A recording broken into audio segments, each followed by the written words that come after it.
We treat our mortuary as a sacred space, and so we treat the act of caring for someone's body as a sacred act. When we wash someone, it's not really because they're dirty, it's more because it's the last act of caring for someone's body. Drahom Izak was my ex-partner. He's the father of my beautiful daughter Amala, who's now 17. And he was an amazing artist and a friend as well. Look at those hands, incredible. They're big, capable. It's quite an honour to be able to look after someone after they've died.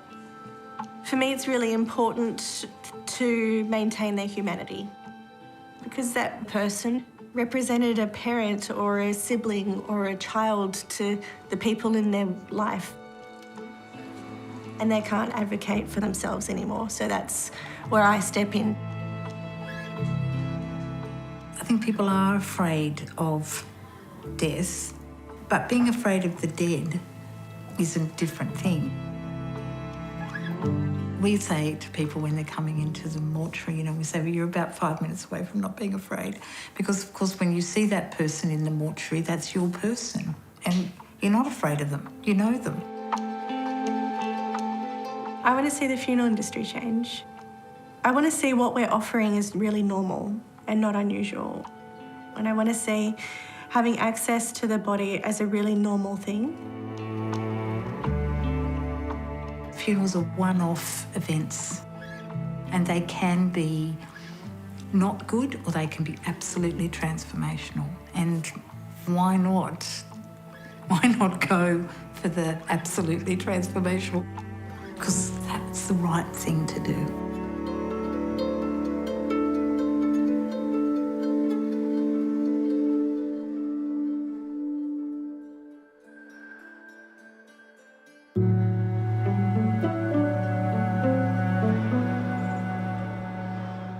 Port Kembla is an industrial town. Its reputation was like lots of disadvantage, lots of drug and alcohol issues. Now there's a sort of turning happening in Port Kembla where there's a lot of young people moving in. So it's a community that's changing. But what people probably don't know about Port Kembla is that it's home to a movement that's transformed in the way that we do death. Tender is a not-for-profit funeral service that's community-based, and we work to provide beautiful and affordable funerals for everyone, but we also work to change the culture around death so that we become a community that knows what to do when someone dies rather than just following a process that we don't understand.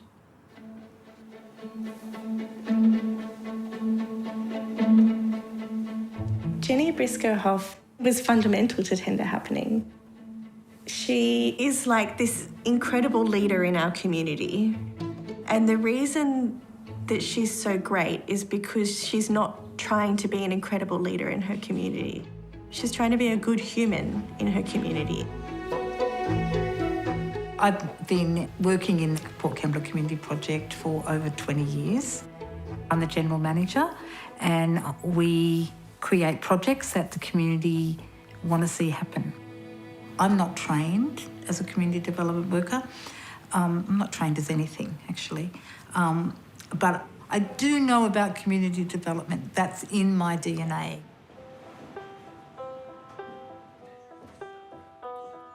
I just grew up in a suburb in Sydney. There's 5 children in my family. My mother ran a hairdressing salon at home. Now this is her with the grandmothers, Rosina, Rose and Rose. She was this person who understood people. She would go to old people's homes and she would do the old people's hair and we'd have to go. But she's done all of their hair, I bet. We're like, do we have to go? Those old people, they're a bit smelly. She'd be like, I don't care, you're going and you're going to give them a hug. We possibly are the only people who are physically touching these people, so we're going to do it. So that was sort of the environment. Other people were important. My mum died in 2008 and I hadn't had any experience at all in the funeral industry. I just went through the same process that everyone has to go through when they're organising a funeral. I'm quite a forthright person and I was surprised at the way I didn't ask questions.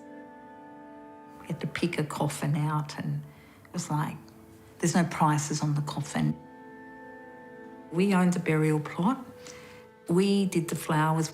We just drove in our own cars. We washed and dressed her. We did everything. And we got a bill for something like nearly $10,000. And I suppose it was in that moment that I was like, I don't know how people will pay for this. She'd heard the stories of people trying to pay off a debt for a funeral and a burial and taking 10 years to do it. And I think that brought into incredible sharp focus what people in her community of Port Kembla were dealing with. Suddenly something becomes very clear in your mind about a possibility of something being different. So I went to our community committee and I said, what about we do a not-for-profit funeral service? Like straight away everybody went, oh, we want to do that. Let's do that. She knew instantly and very clearly that it needed to be a not-for-profit, but she also understood that being professionalised away from touching your dad's hair or putting on your mum's dress for the last time didn't help the grieving process. That what helps the grieving process is that ability to stay present with it. Okay, so tell me what your understanding of that money is. If it's a pilot program... I think everybody was pretty determined and I don't think everyone thought it wasn't going to happen. What we needed was money, what we needed was a building. But I could not find the money. I could not find the money. And I was just writing grant application after grant application. This grant's due on the 15th, that gives us 10 days. That was 7 years of applying for grants and getting knockbacks. Yeah, I know, but You've got to convince people that this thing that no one's done before, a community-run funeral service, is possible, is doable, makes sense. And so then Lynette, of course, said, I think we have to make a film. This film has travelled around Australia and it has inspired and ignited communities around the country to... I'm a great believer in the power of showing. Sometimes you've got to show people something. And that became Tender the film. When someone dies, the thing that comes forward is love. It's just something about doing all you can for the people that you love. The first day I filmed, I met Nigel. So Nigel was the caretaker of the community centre. And he spent a lot of time there. He knew everyone knew him. And Nigel doesn't want to, his sister said that he doesn't want to know his prognosis. And Nigel dies in that film. So I went to the doctors and they took a scan and they said, yeah, lung cancer. Then I told my sister. Then the tears came. Yeah. Like now. Yeah. Nigel, it's the biggest thing we all face. Yeah, yeah. Yeah. I'm not ready for it yet. The most profound gift of that film is Nigel's gift to it. That maybe the last thing he could do to help this incredible community was to let them show his death and let them do this first funeral, which was Nigel's funeral. I'm Steve. I'm the brother that looks a little like him but doesn't dress like him. Last evening, I had the profound pleasure of helping some of Nigel's friends prepare him for today's journey. And we dressed him. And For me, that was mind-boggling because I had never imagined that I would get involved in that. But turned out to be a wonderful thing.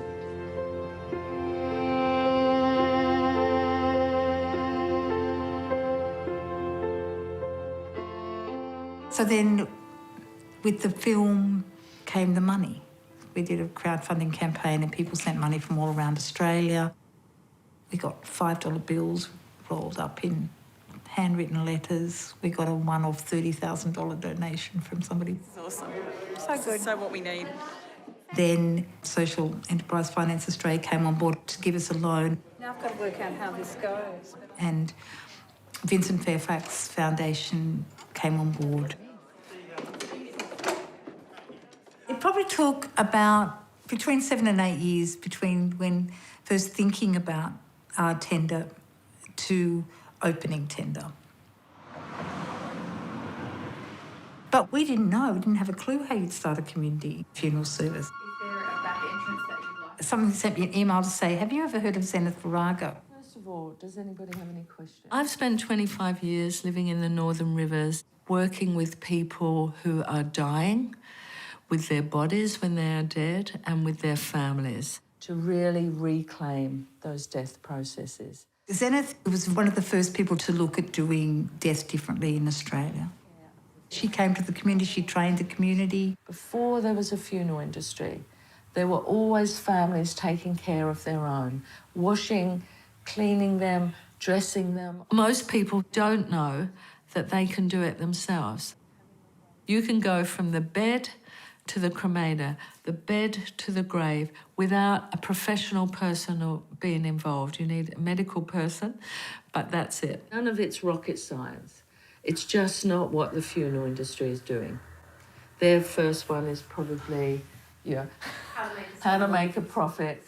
The funeral industry is a corporate business and they are owning links in the chain which people don't understand, like the coffin manufacturer, the funeral director, the cemetery, the crematorium. That's a monopoly. And it's a huge industry. It's $1.6 billion. As a natural and sacred part of our lives. What was so exciting about it, I think, was that people would think that could only happen in Byron Bay. But I think the thing is that if it could happen in Port Kembla, then it can happen anywhere in Australia. We were all on this path to make it happen, and when people would join, they would join at the right time. Amy was one of those people. She came in at just the right time to help. When I first started considering this sort of career, I was in year 11 and we were watching a documentary of an autopsy. I was so intrigued watching these mortuary technicians because they were so blasé about it. I was like, I bet I could do that. And then that really became, oh, no, I really want to do that. The next year, I was really fortunate to be employed full-time at 17 in a funeral home. But I was very much feeling like I was stunted in my position, not able to offer the things that I felt like families should be offered. And then I saw this documentary called Tender. And it was so exciting seeing it because at stage, I really wanted to see a difference in the industry and seeing this community that wanted to make that change. I just wanted to see them succeed. The next day, I called Jenny. Here we go. You've got it, but I don't think it's got the wording in it. She had been in the funeral industry for 8 years, and I immediately thought, she's the one. I want her to run tender. So she was about 24 when she came to us. You don't want people to be thinking they're just going to view, that they can't interact with the body. I just had great conviction that actually this was the best opportunity ever and I was the right person for the job. I picked up the cool plate, the handle keeps sliding. We're like a team, and for the first 12 months it was really her and me, and I didn't know what I was doing and she knew absolutely what she was doing. Ready? Cushion will be good for him. Or try the green one. I know about the I know, but he's very yellow. Funerals can cost between $6,000 and $40,000 actually. At tender, our funerals cost between $2,500 and 4.5. I think our most expensive funeral we've ever done has been $8,000. And that family said to us, oh, we usually pay that for the coffin. Is there a back entrance that you'd like us to come by? The model is we charge what it costs us. Then there's a $250 charge on top of that for people who can afford it. Not be able to get there for another few hours. And for people who can't afford it, there's that $250 goes into a benevolent fund, and so we can pay for some aspects of their funeral.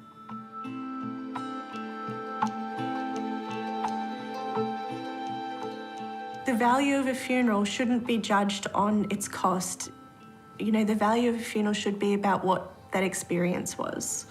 And so we really just are shifting it away from the cost being the main thing about the funeral and actually, what service do you want?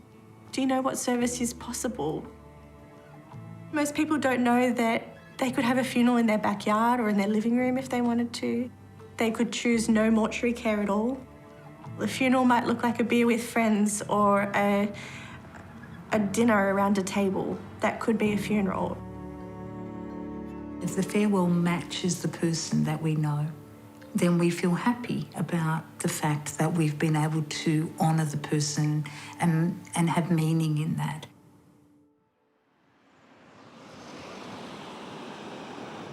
Now we're in Tender's 6th year, and in that time we've done over 1,000 funerals. Hello, Tender Funerals. This is Amy speaking.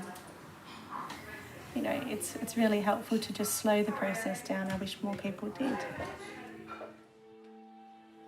Drahomir Zak was 64 years old before he died. He had prostate cancer that metastasised to his bones. He was definitely afraid, yeah. And that's why we spent 4 days and 3 nights holding him and holding his hand and talking to him. Then he just turned his head and he opened his eyes and he looked straight at me. And I said, it's okay, you can go. And then he just turned his head and then I just saw the light leave his eyes. It was really amazing to experience that, and I feel very grateful to him that he shared that with me as his friend, you know. The last one's amazing. You'd remember this one, Marissa. Drahosh is someone who is quite well known in our community as an artist. Isn't it amazing? At present, we're restricted to only 10 people attending a funeral. And so what we decided to do was for his community to decorate his coffin and for the act of decorating his coffin to be his funeral. We have Minna's original characters from her own original book. When I put the message out to our friends and our community, it was like, this is our ceremony, and as the family, we'd like to invite you to participate. Oh, this is gorgeous. Yeah. It's just actually been such a beautiful experience, sort of setting up this space and all the community sending all their artworks and stuff. The wonder, the brilliance, the darkness, the humour. It's very beautiful. We always would say to people, would you like to come into the mortuary and wash and dress your person? And sometimes people say, no, we don't want to do that. And then they might ring back and say, actually, we've thought about that and we would really love to do that. Marissa had spent a long time caring for him as he was dying. People get tired, and she felt like she'd done what she needed to do in that process. So we did the next part of the process on her behalf. Honestly, it's a great honour to be asked to do that.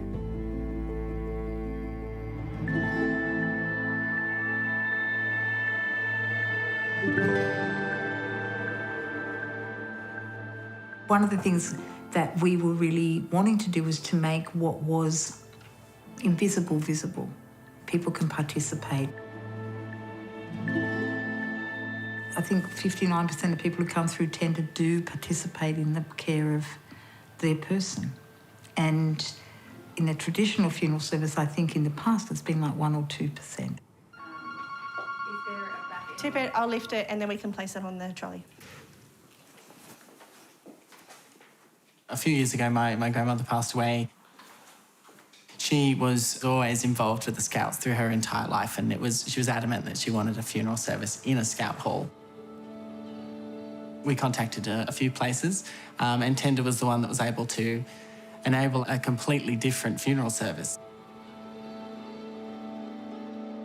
And then I found out that Tender actually did volunteer work and allowed volunteers to come in, so I signed straight up. I just remember walking into the arrangement room and Sam said, "I love administration." I was like, oh my God, he's so unusual. I was like, do you? He said, "I hear you're looking for an administrator." And I said, "We are." And then he told me that he'd rewritten the Excel training course for TAFE. I mean, how he's just turned 21, Sam.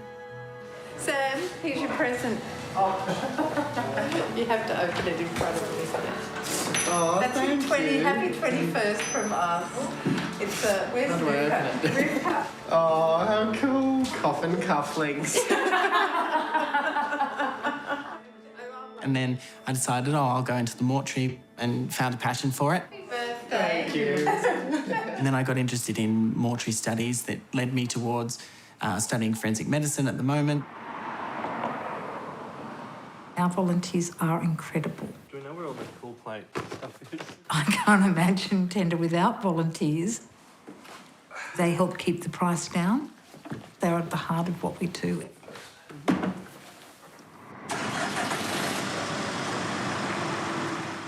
If you've been caring for someone that you love for a long time as they die, and then for them to just be removed and gone after they've died, that's such a stark end to that process. But what I would love is for people to know that actually they can continue that care if they'd like to. And they could do that using a cool plate, which is a refrigerated tray. It sits at about -15 degrees Celsius, and it just sits under the torso of the deceased to keep them cool. This is the first time that I've taken a cool plate out to a family. The funeral home that I worked at didn't have any available for families to use. Kevin didn't quite make 60. We'd been together for 32 years. He just had an aggressive form of cancer, and it just took everyone by surprise. He had 3 months. Hello, is it Nikki? My name's Wes. I'm one of the funeral directors with Tender Funerals, and this is Sam. He's one of our volunteers. So we're just here to deliver the cool plate for you. I broached the subject of the cold plate with Kevin when we were talking about the funeral, and I asked him would he mind, just to help us process and to be able to say goodbye to you our way. The option was there to have your private time with him and just to have those moments where you're in a relaxed, familiar environment. My kids could go in, the neighbours and some friends came in. It was our family under the one roof for one last time. There is something that happens when you put your hands on the body of a person who you love that's died. You can really understand that person's gone. That body is gone. It doesn't mean you're not going to miss the person, but I think it's helpful. And I think it's helpful for the next stage, because the next stage is letting that body go. Kevin goes by the name Teabags. His surname is Bushell, so it was a name he picked up when he was in the Navy. And just rest the front down on there. Now come to the back. He's worked at Bunnings, real big member of the community, guy that would do anything for anyone if you asked him to help out. Loved his motorbikes, and that will form a big part of his funeral today. There was no way my husband was getting in the back of her hearse. No way was I going to do that. That's not who Kevin was. And by hook or by crook, we were going to get him there in his ute.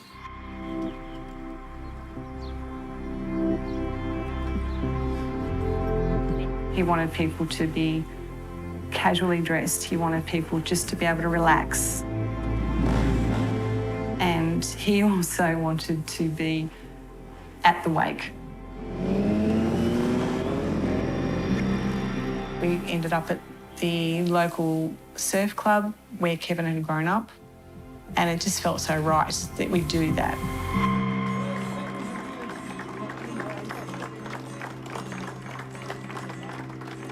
This idea that could only really have emerged in this very particular, beautiful little community is now spreading across Australia. After we got tender in Port Kembla, people almost really immediately started to ring and say they wanted to have their own tender. Jane from Tender Funerals in Perth. We had 2 fantastic things happen this month. There's now 6 tenders in different stages of development around Australia. They're in Far North Queensland, the ACT, Tasmania, Perth, and 2 in New South Wales. At this point, everyone has to cross everything and we hope for the best. The idea of it was that each community would own and operate their own tender, and what we needed to do was support them to do that. So I'm Denise. I'm from the New South Wales Mid-North Coast. And they do it. They do it. They're doing it. Like, Mid-North Coast is about to open.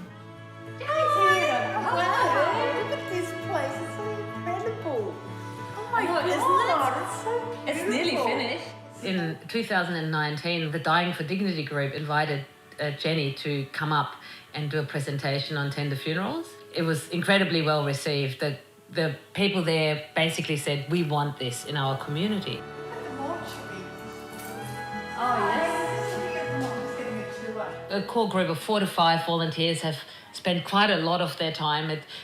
Tender has that way of just sort of taking over your life, really. Our cool plate is this lovely blue. Oh no, it just did. Is that new? Yeah. Oh, I like the blue. Yeah, it looks good, doesn't it? What I see happening is people doing amazing things when they work together. There's so many skilled people in our communities, and it's very inspiring. Hey, that's beautiful. How much were they? They're giving the community the gift that they don't even know they need until the minute they need it. And the minute they need it, they absolutely know they need it, and it's there. I find it very moving, actually, because it's really hard. Like, it's a really hard thing to do. Underneath each one of these, we've got a little simulated pacemaker. Like, if someone would give us $6 million, we could change the culture of funerals across the country. Like, it's not much money, right? It's hardly any money. But it's hard to get the money. You're not allowed to cremate with any form of battery-powered device, so the pacemaker has to be removed before a cremation. Sam's come up to do mortuary training. I'm dragging it along the middle of the pacemaker. Whilst staff have very different roles in the organisation, in the end, where need be, everyone does everything. And you'll see the pacemaker is... So I might be the general manager, but if there's a hand needed in the mortuary, then I will do that. You get the gist if you guys want to try it out. Not really. No? Jenny with creating tender, and then the other tenders that are coming around the country, that's a revolution. And that is unstoppable. The profit-driven corporate funeral industry is worried, because once people know what's possible, they're not going to be satisfied with that. The thing about being around death is that it does catapult you to the centre of life. It does wake up something in you, and the thing that it wakes up in you is this understanding that all life is limited. And it does make you sort of go, oh, what am I going to do with my life? How am I going to live my life? And really, it would be a terrible shame to miss that opportunity. We don't want to realise that when we're on the brink of death.